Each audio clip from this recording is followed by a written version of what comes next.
Muy bien, seguimos en Monitor Económico, nos vamos a nuestra entrevista que tenemos para esta mañana y hoy queremos hablar con el director financiero de Avalon Casa de Bolsa sobre el tema de las tasas de interés.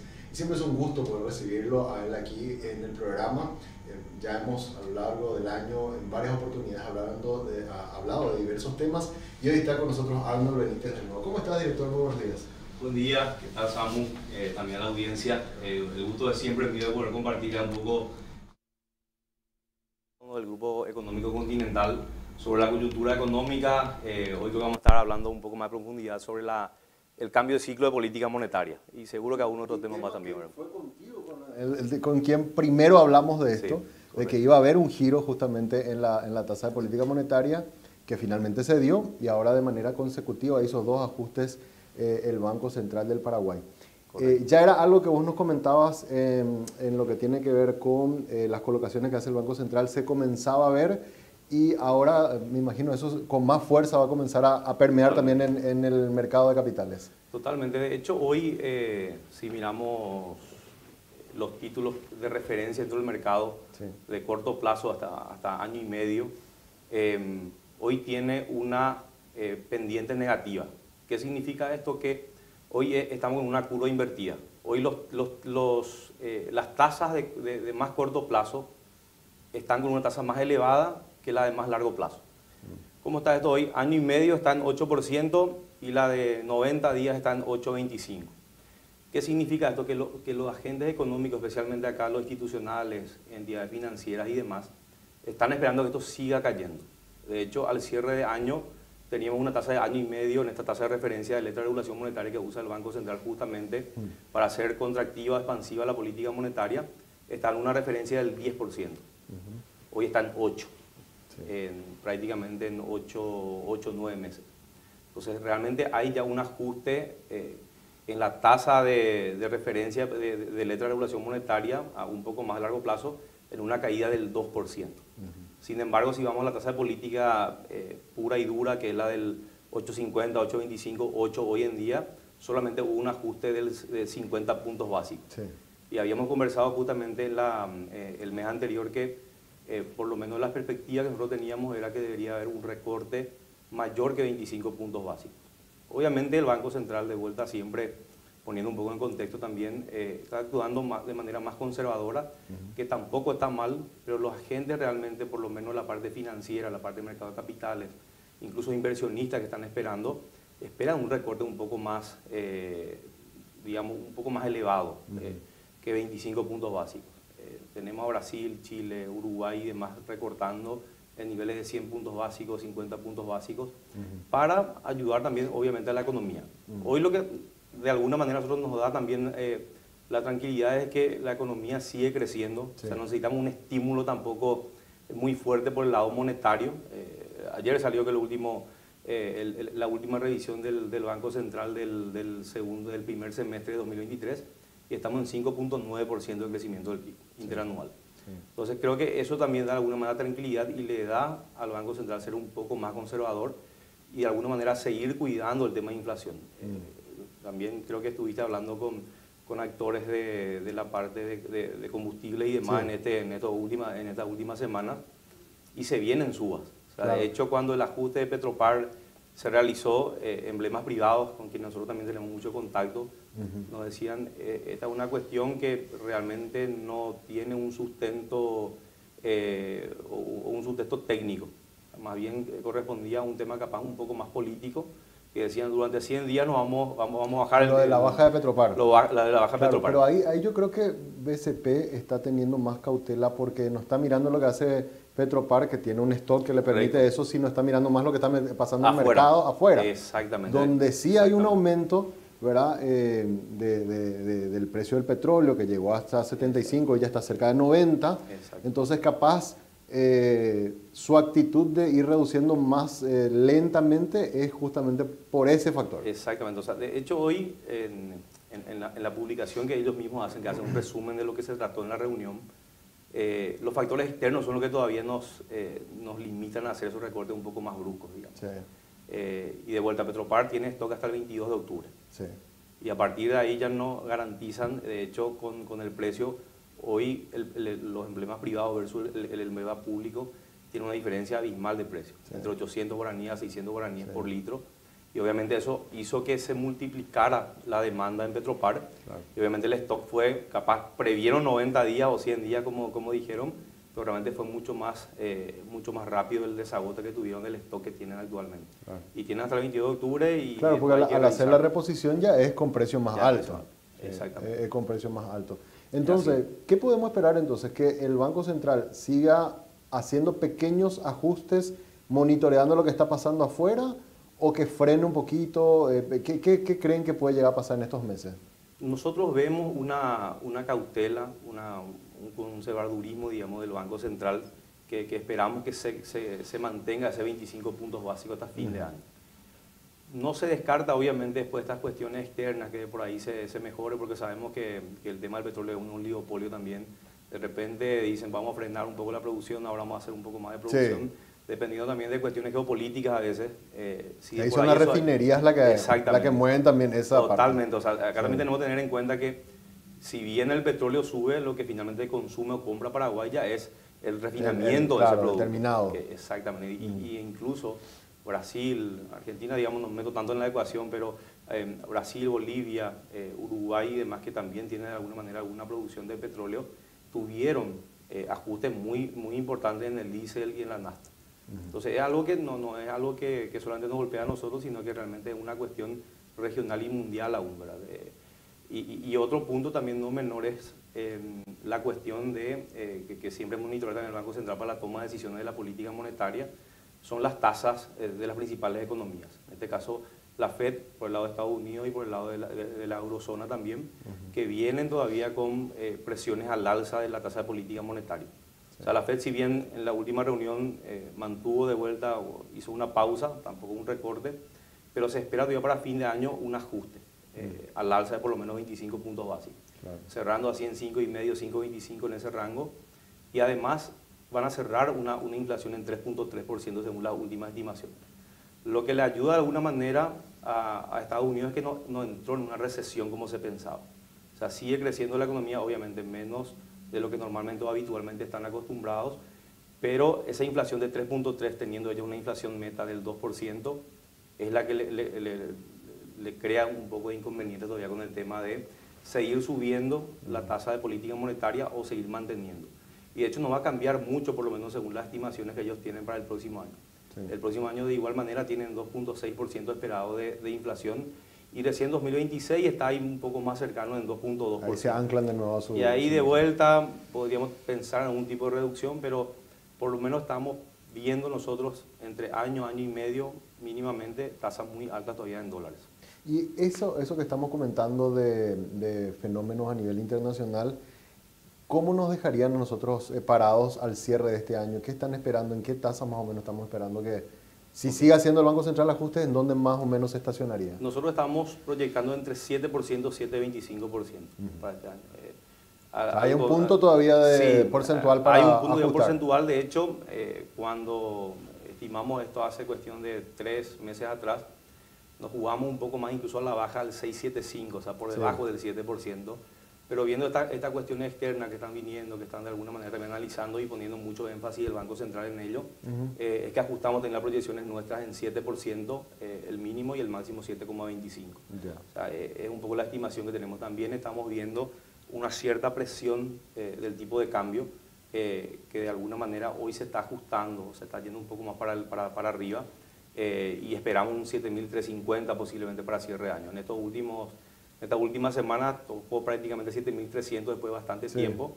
Entonces, eso también estamos evaluando, y eso también tiene que ver, uno, con que empieza la campaña también de soja. Empezó hace cuestión de 2-3 semanas atrás. Obviamente se requiere más dólares dentro del mercado, sale del sistema financiero. Hoy tenemos de vuelta en el sistema financiero principales bancos y financieras necesitando dólares de vuelta. Claro. Y obviamente acá, como hablamos en algún momento, capaz la presión de la tasa obviamente tiene algo de incidencia en lo externo, pero mucho más la liquidez interna. Y obviamente al requerir mayor liquidez estos productores para hacer todo lo que tienen que hacer para cosechar el tema de soja, trigo y demás, es donde genera de vuelta una presión también al alza, tanto del tipo de cambio como también las tasas de interés en dólares acá localmente.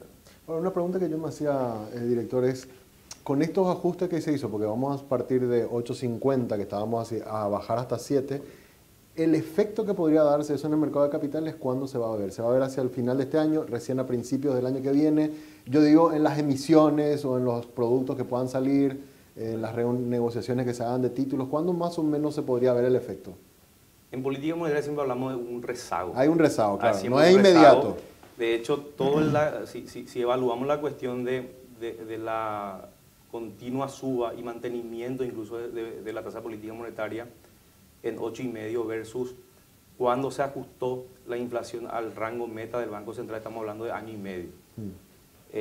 Pero siempre cuesta un poco más el tema de ir ajustando a la baja todo lo que es inflación y demás. Hoy está un poco más estabilizado. De hecho, inflación también esperamos que termine dentro del rango meta o en 4 directamente.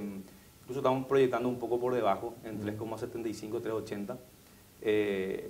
Entonces, eso de alguna manera tiene siempre un rezago, no es inmediato como en otras economías, especialmente en la parte del mercado de capitales o del mercado financiero. Afuera es inmediato, o sea, hoy la Fed ajusta, mañana todos los bancos ajustan su tasa o para arriba o para abajo.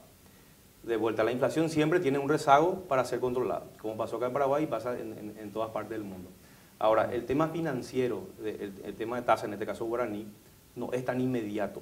O sea, y también tenemos un dicho nosotros que las tasas, digamos, suben en el elevador, pero bajan en escalera. Entonces, hay una cuestión también ahí de que los bancos obviamente van a tratar de mantener lo máximo posible las tasas elevadas para generar un mejor spread, un mejor negocio, y después se va a ir ajustando a la baja y esperamos, respondiendo a tu pregunta ahí, recién que esto se vea o se visualice en una transferencia directa a emisiones principalmente el próximo año, incluso para préstamos grandes, hoy sí en tasas altas.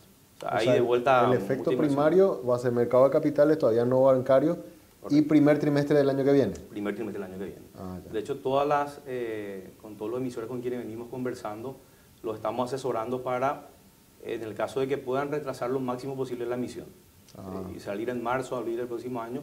De igual manera, este año van a seguir saliendo emisiones bastante buenas y yo creo que incluso vamos a terminar por encima de los 4.000 millones de dólares que se espera para el volumen de la bolsa de valores. Ahora, ¿las emisiones que van a salir salen ya con estas tasas en promedio del 8 que está hoy o más altas, más bajas? Un poco más altas que esa del 8 todavía. O sea, hay todavía una oportunidad incluso de inversión en tasas de niveles del 8,5, 9%, claro. Que no son muy habituales dentro del mercado local. Te pregunto esto porque esa ventana de oportunidad que hablamos, correcto, para el inversor que quiera adquirir papeles todavía hasta fin de año, vamos a tener un poquito abierto todavía. Claro, vamos a tener todavía algunas emisiones con tasas relativamente un poco más altas de lo que vamos a ver el año que viene. Correcto, de hecho habíamos hecho mucho énfasis a comienzo de año.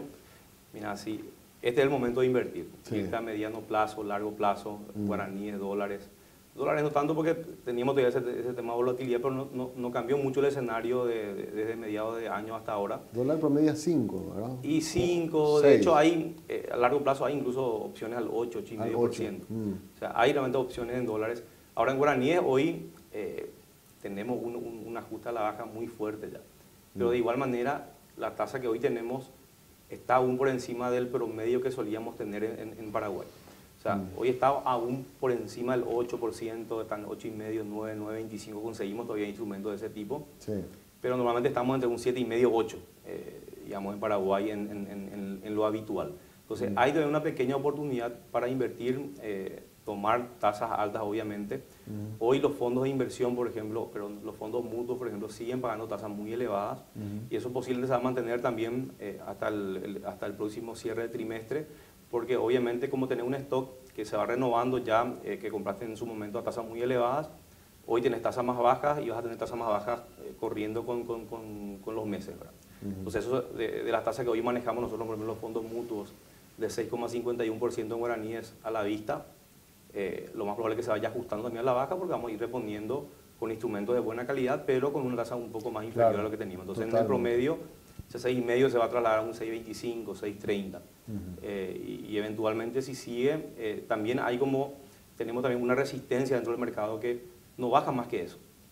No vamos a tener tasa tampoco, que es lo que hablamos mucho con algunos emisores, que quedaron maravillados obviamente con las tasas que salieron algunos emisores durante la pandemia, pero esas tasas son de pandemia, o sea, no sé que tengamos, era muy coyuntural, o sea, claro, la pandemia no sé, ojalá no nos toque de vuelta, pero tasa del 6% a 5 o 10 años en guaraníes no es algo común en nuestra economía. Y vamos a estar de vuelta en esa resistencia entre 7,5 y 8% que te mencionaba. Y de hecho hoy se está ajustando ya eso. Hay una pequeña brecha de 0,50, 0,75 en algunos casos, pero con el correr del cierre de este año y comienzo del próximo, ya vamos a estar en esa resistencia de tasa.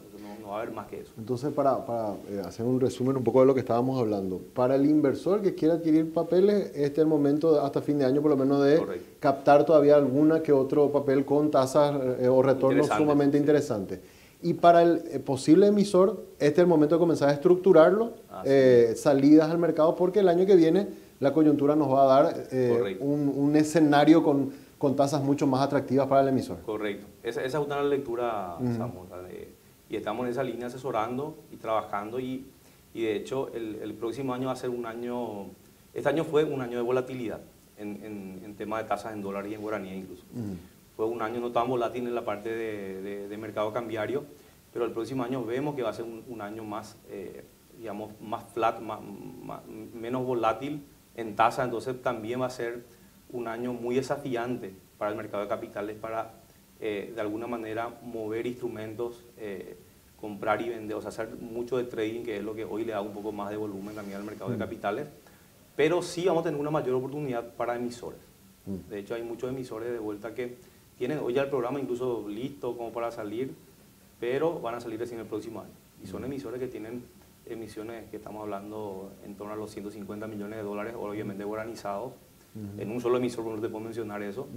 Y después tenemos un montón de otros que solamente están esperando que las tasas se ubiquen en los niveles que a ellos les sirva también de costo financiero. Claro, totalmente. Entonces estamos en esa senda y en esa coyuntura. Y hablaste de un último tema que me pareció interesante, porque siempre el tema del volumen es algo que llama la atención y que más o menos vamos monitoreando cómo va creciendo también nuestro mercado, ¿verdad? Todos tus colegas coinciden en que vamos a alcanzar los 4.000, pero por lo que viste, los números al cierre de agosto, que estábamos en 3.000, no sé cómo estuvimos ahora en septiembre, ¿verdad? Quizás ya habremos alcanzado el 2021, no sé si eso ya se dio, pero vos hablas de que podríamos incluso superar los 4.000. Yo creo que podríamos superar por lo menos por no te digo un amplio margen, pero algo por encima de 4.000 yo creo que vamos a estar con lo que vemos en proyecciones, con lo movido que está en la parte de trading, que sería el mercado secundario, o sea, compra, venta de instrumentos entre clientes, entre casas de bolsa, y algunas emisiones que también son importantes todavía para este año que van a ir saliendo, especialmente de entidades que al ser, digamos, de calificación muy buena, pueden ajustar su tasa un poco más rápido que otros tipos de emisores. Entonces van a ver ese tipo de emisores todavía para lo que resta de este año y van a sumar muchísimo para llegar o superar esos 4.000.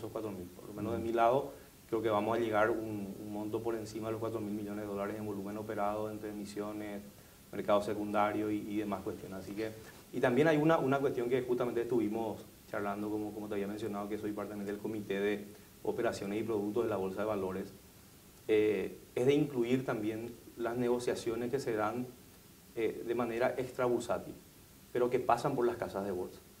Y ahí hay un volumen que justamente creo que, no sé si a partir de este mes o del próximo, va a comenzar a aparecer también dentro del reporte. ¿Cuáles serían esos tres? Las operaciones que son extrabursátiles para nosotros son todos los certificados de depósitos de ahorro. O sea, lo que ustedes ven, ahí ven básicamente todo lo que son bonos y acciones dentro del mercado y emisiones, obviamente que son bonos también. Eso es lo que ven ustedes hoy de volumen dentro del mercado, que son 4.000 millones de dólares, yo creo que va a terminar por encima. Pero después hay toda una movida de certificados de depósitos de ahorros que, si bien no son productos bursátiles, el mercado bursátil o las casas de bolsa son los que le dan liquidez a esos instrumentos. Y le hacen mover a los clientes, le compran, le venden, hacen líquido esos títulos. Claro. Y ahí hay un volumen que no está siendo contabilizado. Que no está siendo contabilizado. Ah, ya. Y algo importante que por ahí podemos profundizar en una próxima edición, que hay mucha información rica y mucho volumen que aportar también, y entender un poco realmente que el volumen que mueve en total las casas de bolsa es mucho mayor que esos 4.000 millones incluso que estamos esperando y que espero que superemos. Ahora, con ese número de esas operaciones que no están siendo todavía registradas, nos haría crecer mucho más, no sé, a 4.500, 5.000, ¿cuánto? Por lo menos por los 5.000 millones debería. O sea, 1.000 millones de dólares más. Sí, no es más incluso, porque eso cambia porque hay... Te paso después el link de la estadística, pero hay muchísima información y mucho volumen que no aparecen. Bueno, desde Avalon yo te puedo comentar que nosotros solamente movimos prácticamente 300 millones de dólares en extra bursátil. Extra bursátil. En lo que va hasta agosto. Claro. Entonces, 300 millones de dólares obviamente suma bastante. Una casa de bolsa. Claro. Pues tenés otras obviamente también que... Pues ¿cuántos son? 20 son, ¿verdad? 22 actualmente habilitadas, sí. Pero digamos la que operan son aproximadamente 18. Y lo que están normalmente en el volumen y demás cuestiones somos entre 7 u 8 casas de bolsa las que estamos constantemente entre emisiones, mercado secundario y... Ahora, ¿esas operaciones extrabursátiles entrarían en mercado secundario entonces? Debería entrar en mercado secundario, porque normalmente lo que hacemos con los CDAs es, hay veces que tenés un cliente, por ejemplo, vos querés vender un CDA, yo te compro y luego veo para vender de vuelta. Obviamente ahí hay un spread de por medio, que es justamente la ganancia que genera la casa de bolsa. Y hay veces también que directamente nosotros por la cercanía o por la llegada que tenemos con ciertos bancos, conseguimos una tasa mejor, porque hacemos un volumen, por decirte, 10.000 millones de guaraníes. Y por ese 10.000 me dan tasa del 9%. Y vos querés comprar 500 millones. Si te vas a 500 millones te van a pagar 8 a vos. Sin embargo, a mí me dan 9 por 10.000 millones obviamente, y yo te vendo al 8,5. Entonces salimos, ganamos todo. Yo gano 0,50, vos ganas 0,50. Entonces para eso se utiliza el mercado de capital.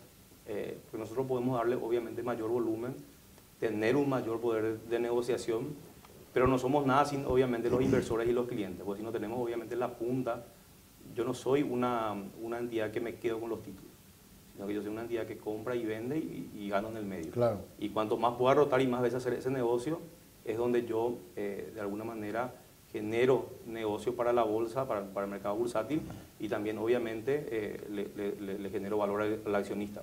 Claro. Entonces esa es un poco la dinámica. ¿Y eso cuándo entraría dentro de las estadísticas? Eso debería entrar antes de fin de año.